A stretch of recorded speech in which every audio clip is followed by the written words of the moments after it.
오늘 이 말씀을 가지고 긍휼히 여길 때와 공의를 베풀 때라는 제목으로 하나님 말씀 전가하도록 하겠습니다. 사람은 누구나 부지 중에 실수할 때가 있습니다. 나는 실수 안 합니다. 나는 한 번도 실수한 적이 없습니다. 그런 사람은 거짓말입니다. 누구든지 다 실수합니다. 실수가 없는 사람이 없습니다. 그런데 그런 실수 중에서는 전혀 의도하지 않았음에도 불구하고 사람을 죽이는 참극이 발생할 수도 있습니다. 이런 실수를 법적 용어로 하면 과실치사라고 하죠. 본문은 오늘 이 과실치사의 경우에 그 과실을 범한 그 사람을 보호하기 위한 도피성 제도를 기록하고 있습니다. 이 제도는 무고한 피 흘림과 이 보복의 악순환을 막기 위하여 하나님 주신 사회적 제도입니다. 비고의적 살인을 저지른 자들에게 안전한 피난처를 제공하기 위해서 마련되었습니다.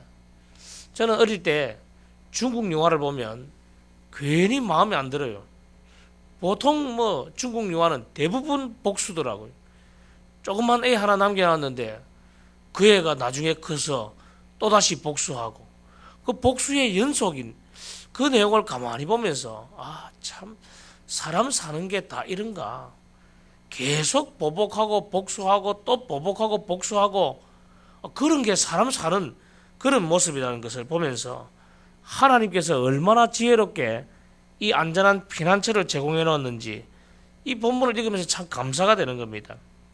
현재 우리가 살고 있는 시대는 정보의 홍수 시대를 살고 있습니다. 인터넷을 클릭하거나 또 TV 매체를 보거나 신문을 보면 정말 많은 정보들이 쏟아져 나오고 있습니다. 문제는 그렇게 많은 정보 가운데서 진정 필요한 정보가 무엇이냐 판단하는 능력이 오늘날 굉장히 중요하게 되었습니다. 정보는 엄청나게 많은데 그 정보를 판단할 능력이 없으면 그대로 믿고 사는 거예요. 그냥 사람들이 불안한 이야기를 하면 그 정보들 보고 이렇게 불안하구나, 큰일 났다, 이 판단할 능력이 없으면 우리가 제대로 살아갈 수가 없습니다. 오늘 이 시대에 진정으로 필요한 것, 하나님 앞에 바른 판단을 달라고 또 하나님 해석하는 능력을 달라고 기도하시기 바랍니다. 성경도 마찬가지입니다. 오늘날 이 성경을 풀이하는 책들과 수많은 내용들이 얼마나 많이 나와 있습니까? 그러나 그것을 바로 판단하지 못하면 우리는 엉뚱한 것을 진짜로 믿고 살아갈 때가 있는 겁니다.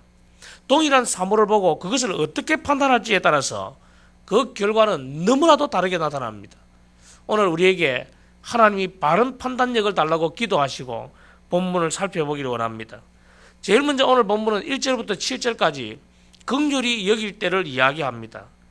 율법에 의하면은 레위지파에게 할당된 48개의 성읍 가운데서 6개를 구별해서 도피성으로 설정하도록 해놓았습니다. 민수기 35장 6절에 이 말씀이 나오죠. 그런데 오늘 본문에 보니까 모세는 여기에서 세 성읍만 구별해서 도피성으로 삼아라 라고 말합니다. 왜 그렇습니까? 이미 요단강 동편에서 세 성읍이 도피성으로 결정되어 있으니까 이제 요단강을 건너와서 세 성읍, 그렇게 해서 도합 6개가 도피성이 되는 겁니다. 하나님은 도피성을 설정해서 살인자들이 도피할 수 있는 길을 마련해 주셨습니다. 사실 우리가 잘 알다시피 이 도피성은 예수 그리스도의 사죄와 보호를 의미하시죠. 우리가 그리스도 안으로 들어가면 우리가 실수했더라도 하나님의 보호하심을 받을 수 있다는 것을 보여주는 상징적인 표현이죠. 이 도피성 제도는 오늘 5절 말씀해 보니까 벌목하다가 도끼가 자기도 모르게 빠져서 사람을 죽게 한 경우 등 실수로 사람을 죽인 그 사람들이 피할 수 있도록 한 것입니다. 여러분, 살인이라는 것은 하나님의 형상을 죽인, 하나님의 형상대로 지음받은 인간을 죽인 가장 큰 범죄입니다. 하나님이 만든 생물을, 하나님께서 만드신 창조물을 인간이 마음대로 죽일 수 없죠. 그러나 하나님은 그런 연약한 인간이 저지른 그 실수를 잘 아시고 피할 길을 주시는 긍휼이 풍성하신 하나님이십니다. 하나님의 그 긍휼의 풍성하심을 따라서 우리도 다른 사람들을 긍휼히 여기면서 살아야 됩니다.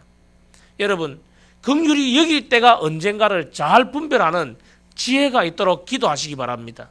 하나님, 내게 긍휼의 마음을 주시옵소서. 실수한 사람들, 그것을 위하여 하나님이 도피성을 주셨듯이 나도 다른 사람의 실수에 대하여 도피성을 주는 그런 마음이 있게 해달라고 기도하시기 바랍니다. 두 번째로 이 말씀 통해서 우리가 볼 수 있는 것은 그 풍성한 긍휼의 조건이 6절부터 10절까지 말하고 있습니다. 하나님은 이스라엘 백성들이 하나님이 약속하신 땅을 다 소유하게 될 경우에 도피성 수를 더해라라고 말씀하고 있습니다. 그런데 여기에는 반드시 전제 조건이 붙어 있죠. 9절에 보십시오. 또 너희가 오늘 내가 너희에게 명하는 이 모든 명령을 지켜 행하여 내 하나님 여호와를 사랑하고 항상 그의 길로 행할 때에는 이 셋 외에 새 성읍을 더하여. 전제 조건이 두 가지죠. 뭡니까? 첫 번째는 모든 명령을 다 지켜 행하여 하나님 여호와를 사랑하는 것. 두 번째는 항상 그의 길로 행할 때, 바로 그것입니다. 하나님이 우리에게 풍성한 긍휼을 주시는 조건이 나옵니다. 하나님은 우리를 긍휼히 여기시고 특히 우리가 하나님을 사랑하고 그의 길로 행하면 풍성하게 넘치도록 긍휼을 베풀어 주시는 분이십니다. 저는 이것을 볼 때마다 하나님의 긍휼을 받는 방법이 그렇게 어려운 것은 아닌데 우리가 그것을 다 실천하지 못하는 어리석음이 있다는 생각이 듭니다. 하나님의 명령을 지켜 행하려고 하나님 사랑하면서 하나님 앞에서 그 길로 행해가면 하나님이 우리를 긍휼히 여겨주신다니까요. 하나님이 우리를 긍휼히 여겨주실 때 우리가 더 풍성한 긍휼을 받아 누리기 위해서는 하나님 더 사랑하면 됩니다. 하나님의 말씀대로 행하기만 하면 됩니다. 저는 복을 받은 위대한 믿음의 사람들을 보면서 그분들을 가만히 연구해 보면 대부분 다 그렇더라고요. 하나님 뜨겁게 사랑한 사람들, 하나님의 말씀 하나라도 이해하려고 노력하는 그 사람들, 그를 하나님께서 특별하게 더 많은 은혜를 허락해 주시더라고요. 성도 여러분, 그런 복을 받아 누리시기 바랍니다. 하나님이 무엇을 사랑하실까? 하나님이 말씀하시는 것이 무엇일까? 하나님 그 뜻대로 한번 살아보려고 애를 쓰면서 복 있는 인생을 살아야 되지 않겠습니까? 그런데 문제는 이렇게 하나님은 긍휼이 풍성하신 분만 아니라 공의를 행하시는 분이십니다. 11절부터 13절까지 그 이야기를 들려줍니다. 그런데 도피성에 들어가서 피신해도 보호받지 못하고 끌어내어져서 죽임을 당하게 되는 경우가 있었다는 겁니다. 그 범죄는 과실치사가 아닌 고의적인 살인죄의 경우에는 끌어내어져서 죽임을 당해야 했습니다. 만약 의도적인 살인을 하게 되면 도피성에 들어가서 피신했다 할지라도 보호받지를 못하고 그 살해당한 사람의 보복자에게 넘겨져서 죽임을 당해야 했습니다. 하나님은 이렇게 도피성 제도가 바로 정립되므로 당신의 백성에 대해 공의가 서도록 해놓으셨습니다. 어떤 사람들은 그럽니다. 하나님은 끝없이 사랑만 해주시면 좋겠다. 그러나 우리 하나님은 사랑만 해주시는 하나님이 아닙니다. 반면에 공의도 행하시는 하나님이시죠. 이 공의와 사랑은 하나님의 대표적인 두 성품으로 우리 마치 동전의 양면과 똑같은 겁니다. 공의, 사랑, 그 두 가지가 다 없으면 이루어지지 않습니다. 이 둘은 결코 분리될 수 없습니다. 이것을 보면서 우리 그리스도인들도 하나님을 닮아야 됩니다. 역시 공의와 사랑의 법으로 이 세상을 살아가야 됩니다. 우리가 이 불의한 세상에서 승리하기 위해서는 반드시 공의가 필요합니다. 또 미움과 파괴가 가득한 이 세상을 변화시키기 위해서는 하나님의 사랑이 필요합니다. 성도 여러분, 참 오늘날은 공의를 행하기가 너무너무 어려운 시대 아닙니까? 바른 판단을 하고 바른 일을 하면 오히려 미움을 받는 시대입니다. 그러나 하나님은 공의의 하나님이십니다. 오늘 우리도 하나님을 믿기 때문에 공의의 사람들이 되어야 됩니다.